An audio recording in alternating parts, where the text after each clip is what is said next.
Hammaga salom, kanalimga xush kelibsizlar. Bugun yana yangi dachaga keldik.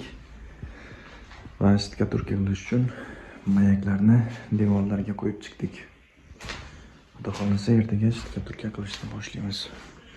Bu 2 etajli dacha.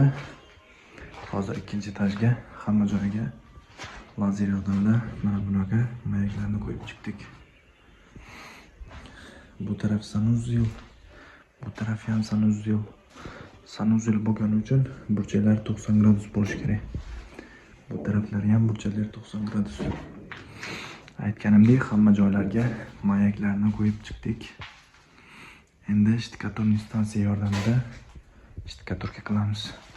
Bu tarafda shtikaturniy stansiyani shlankasi, shu shlankadan devorga rastor sepiladi. Kanalimga obuna bo'ling. Albatta shtikaturka sepish jarayonlarini kanalimga yuklab boraman.